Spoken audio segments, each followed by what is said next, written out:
Hi, so we're now on to the 11th of August and I haven't done a video update for a few weeks. The reason why I haven't done a video update is because I've had quite a lot of significant changes in my life at the moment. I know it sounds a bit like a soap show, but it's not. I've quit my job.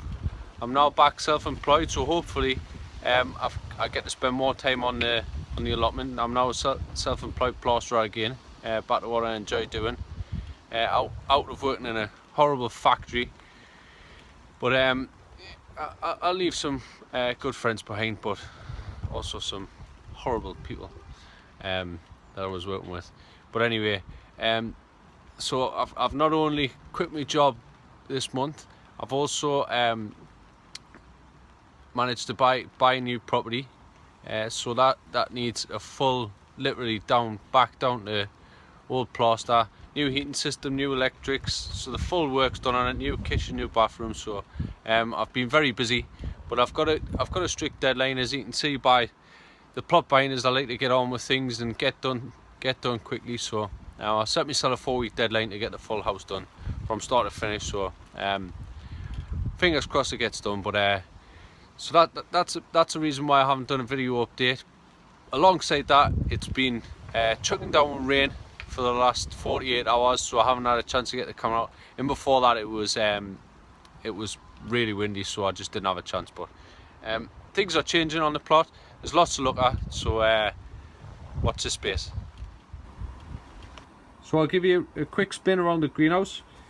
As you can see, I've removed the lower leaves from the tomato plants. That's just basically so that the plant doesn't pump all of its energy into producing green growth. It starts to put its energy back into producing nice big tomatoes.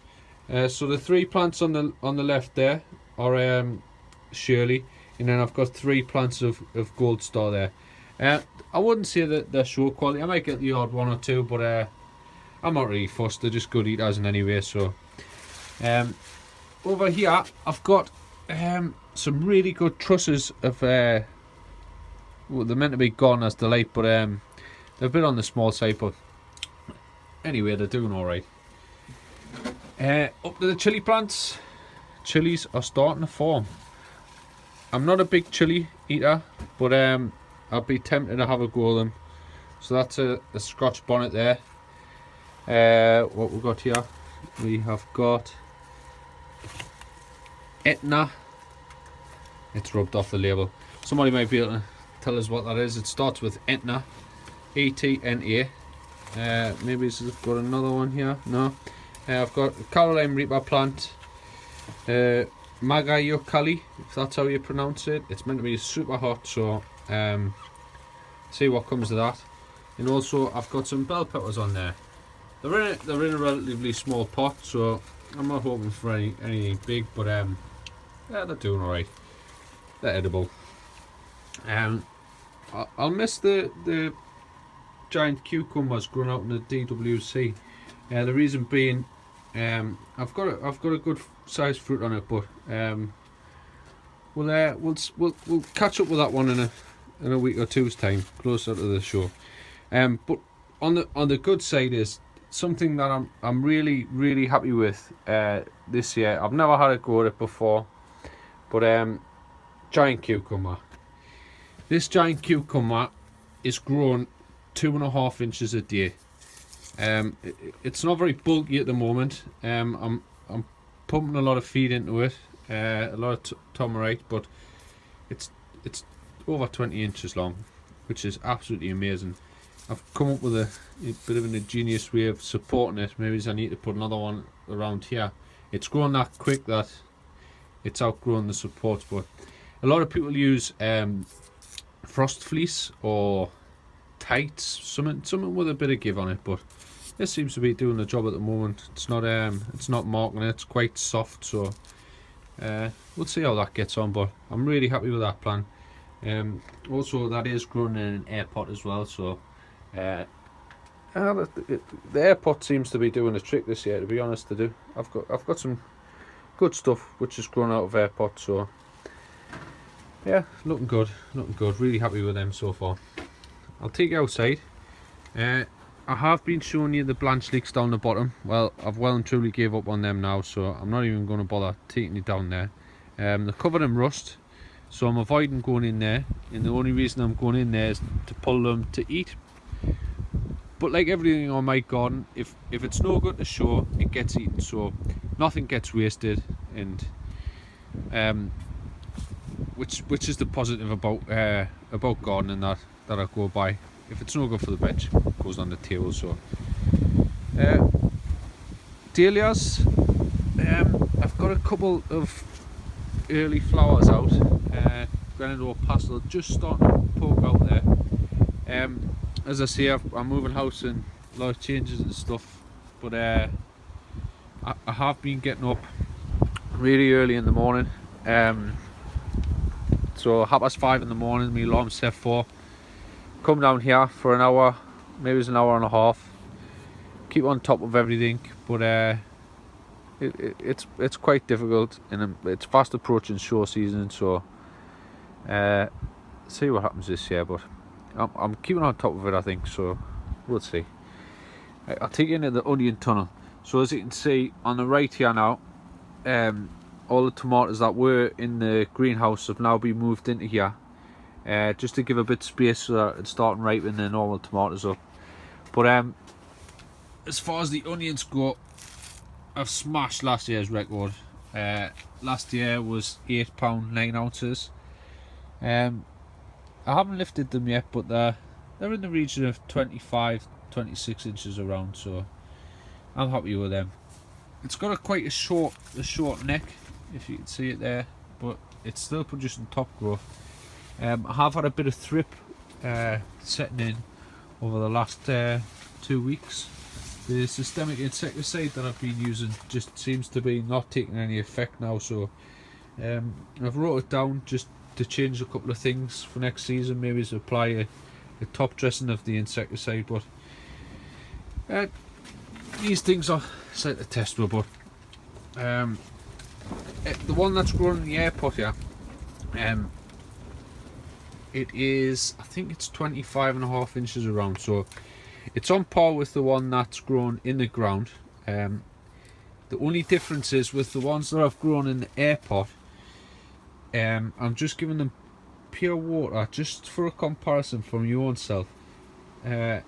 Obviously if you're growing in a pot, its sharp runs out of nutrients which it can't deep root for, so maybe you need to supply with the nutrient system. So I've got a couple of things in the pipeline, a couple of different things to try, so as and when they happen, I'll keep you up to date, and I'll show you what's happening with them.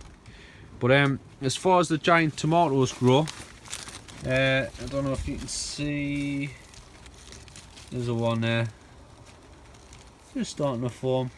As far as the giant tomatoes go, I haven't really had a chance to keep on top of them, so they maybe falling behind. There is the odd one in there. I've seen one, it's about the size of the palm of my hand. I think it's the one at the back there. And I have got a gigantomore. I'll try and find it. It's over the back here. It's quite difficult. It's like a jungle in here.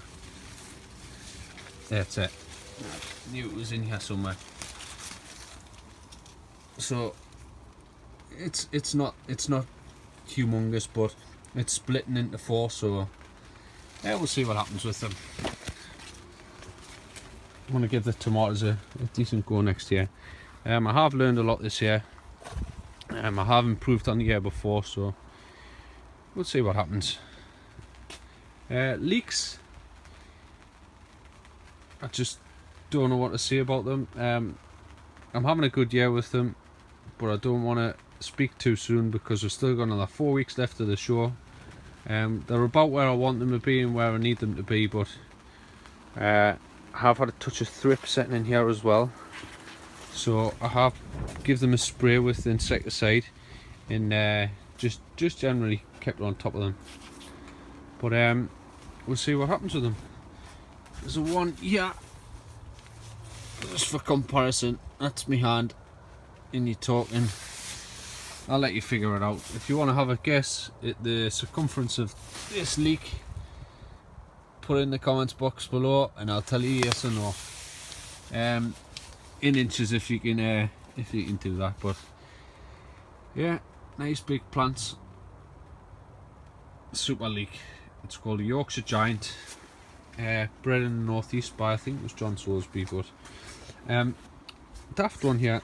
I've had a caterpillar which has managed to lay its eggs in the leek somewhere, and it's decided to eat away at one leek only.